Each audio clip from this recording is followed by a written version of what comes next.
तो hello students, तो जो स्टूडेंट आप लोग जो हमसे ये क्वेश्चन पूछे थे तो इसी क्वेश्चन को भी हम सॉल्व करेंगे और आप लोग यहाँ पर कंसंट्रेट होकर फोकस कीजिएगा, ठीक है। तो देखिए इस क्वेश्चन को हम कैसे सॉल्व करते हैं। तो यहाँ पर क्या लिखा है, integration of 1 divided log x और माइनस 1 बाई log x का होल स्क्वायर है, ठीक है। और इसको हमको सॉल्व करना है। तो पहले आप लोग यहाँ पर क्या कीजिए, लेट कर लीजिए कि log x equal to z, ठीक है। उसके बाद इसको हम सॉल्व करते हैं। तो आप लोग यहाँ पर देख सकते हैं कि जैसे ही यहाँ पर हम लेट करेंगे log x equal to z, ठीक है। तो यहाँ पर सिंपल सा बात है कि log x का जो यहाँ पर है ये बेस में कितना रहता है, e रहता है, ठीक है। तो इस बेस के अंदर e है, तो यहाँ पर हम क्या, एक log का फंक्शन है वो क्या होता है कि अगर a to the power x equal to n है, ठीक। अगर इसमें हम log लाएंगे तो यहाँ पर log लगाने से क्या होता है कि ये log n हो जाएगा, ठीक। और बेस में मेरा क्या होगा, a होगा और इक्वल टू में x आ जाता है। इस बात को आप ध्यान दीजिएगा कि देखिए इसी फंक्शन की तरह ये दोनों सेम है, मेरा है कि नहीं है। अब हम करेंगे क्या, e यहाँ पर जो e दिख रहा है यहाँ पर तो ऐसे log x तो लिखे हैं, बट यहाँ पर e छिपा हुआ रहता है, इस बात को आप ध्यान देंगे, ठीक है। तो यहाँ पर e मेरा है तो e क्या आ जाएगा, पावर में आ जाएगा, e के पावर में z आ जाएगा। जिस प्रकार से यहाँ पर देख सकते हैं a के पावर में क्या है, x आएगा, है ना। ये a to the power x equal to n है, इसको हम क्या लिखे हैं, log n base a equal to x लिखे हैं, ठीक है। इसी प्रकार से यहाँ पर a है तो हम a को क्या करते हैं, पावर में लिखते हैं a to the power x, ठीक है। उसके बाद इक्वल टू हम क्या लिखेंगे, हम x लिखेंगे। तो a to the power n, यहाँ पर देखिए log n लिखेंगे, log n base a equal to x।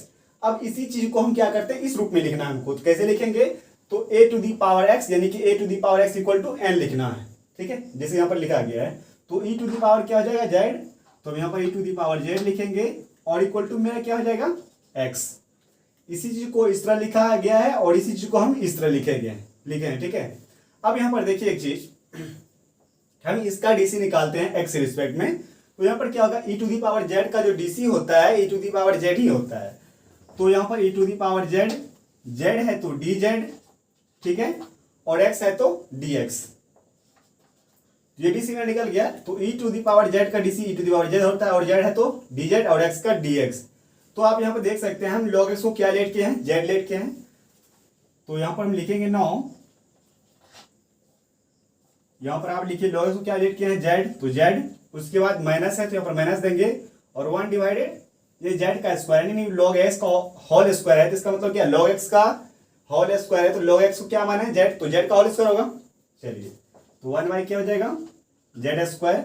उसके बाद यहाँ पर ऐसे कोष्ट लगाइए और यहाँ पर देखिए dx के बदले यहाँ पर क्या लिखा गया, e to the power dz, ठीक है। तो हम ये चीज लिखेंगे e to the power dz।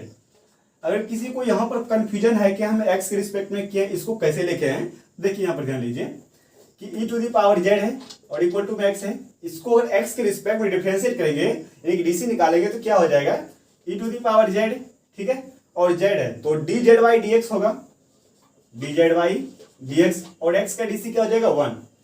किसी किसी को हम यहाँ पर क्या किए हैं, डायरेक्ट किए हैं e to the power z का DC e to the power z, और z है तो dz और x है तो dx। आप यहाँ पर भी देख सकते हैं वही चीज आ रहा है, e to the power z और dz, और ये dx इस साइड आ जाए क्या हो जाएगा, मल्टीप्लाई में हो जाएगा। यही चीज तो यहाँ पर लिखा गया है, ठीक है। अब देखिए हम आगे क्या करने वाले हैं। तो यहाँ पर 1 by z minus 1 by z square और e to the power z into d z है, ठीक है। अब यहाँ पर एक पार्टिकुलर टाइप का जो फॉर्मूला होता है उसको आप ध्यान में रखेंगे।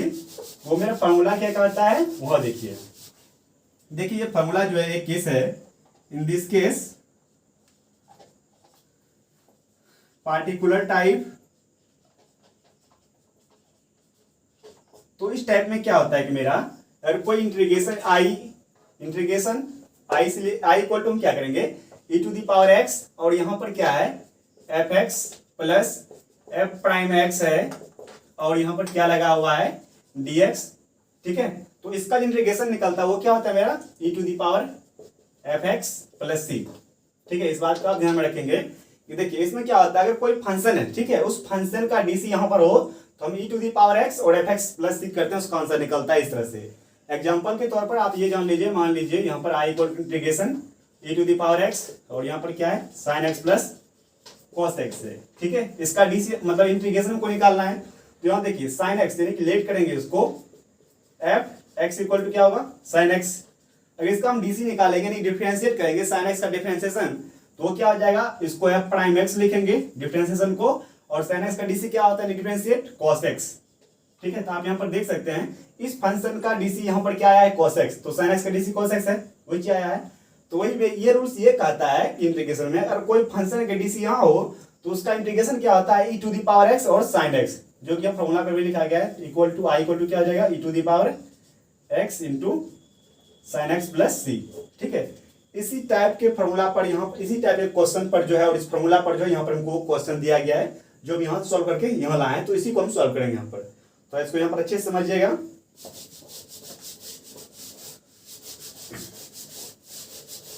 अब देखिए यहाँ पर क्या है कि 1/z है, जिसको हम लेट करते हैं, मान लीजिए एफ एक्स इक्वल टू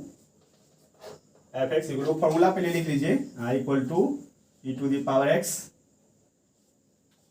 और F X plus F prime X है, और यहाँ पर डी एक्स है, तो इसका फॉर्मूला क्या हो जाता है इंटीग्रेशन, तो I equal to E to the power X और एफ एक्स प्लस सी। ठीक है, इस तरह का होता है। अब देखिए यहाँ पर इस क्वेश्चन को हम सॉल्व करेंगे, यहाँ पर लेट कर लीजिए F X equal to 1/z। ठीक है, अब इसका जब डीसी निकालेंगे यानी डिफरेंशिएट करेंगे तो एफ प्राइम एक्स, ठीक है, तो f prime x equal to 1/z। देखिए मान लीजिए y को आप एफ एक्स भी लिख सकते हैं, ठीक है, इसी को dx को हम y क्या लिखते हैं dy बाई dx। इसी को जब हम डीसी निकालेंगे एफ एक्स को, तो इसको हम क्या लिखते हैं एफ प्राइम एक्स। ठीक है, तो कोई दिक्कत नहीं है, आप कुछ भी लिख सकते हो। तो एफ एक्स का जब डीसी निकालेंगे तो उसको एफ प्राइम एक्स लिखेंगे, और 1/z का जो डिफरेंशिएट करेंगे ये क्या आएगा 1/-1/z²। ठीक है, 1/z का क्या होता है डीसी -1/z²। देखिए इसको कैसे होता है देख लीजिए। देखिए 1/z है, इसको अगर ऊपर ले जाएंगे z पावर -1 होगा, इसका अगर आप डीसी निकालिएगा तो क्या हो जाएगा -1, फिर z पावर -1, तो यहाँ से आप देख सकते हैं -1 इंटू z पावर क्या हो जाएगा -2।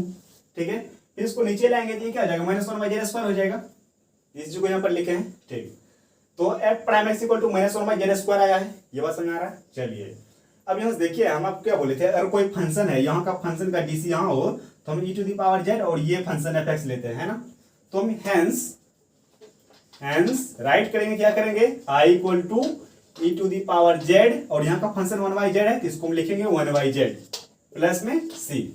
यहाँ तक क्लियर है। चलिए अब देखिए z को क्या लिख के आप लोग log x।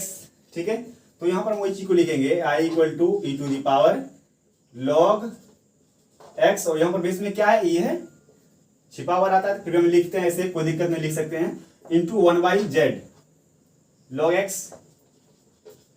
ठीक है, अब देखिए e to the power log e है।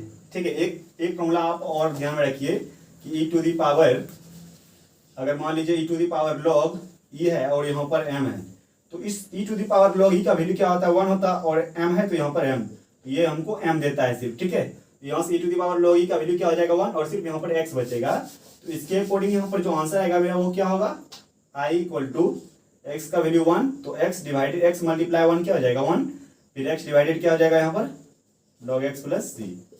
ठीक है, तो इस तरह क्वेश्चन सॉल्व होता है, तो इसको अच्छे से सॉल्व कर लीजिएगा। आई होप कि आपको समझ आ गया होगा। So thank you for very much, आप लोग आगे सॉल्व कर लीजिएगा।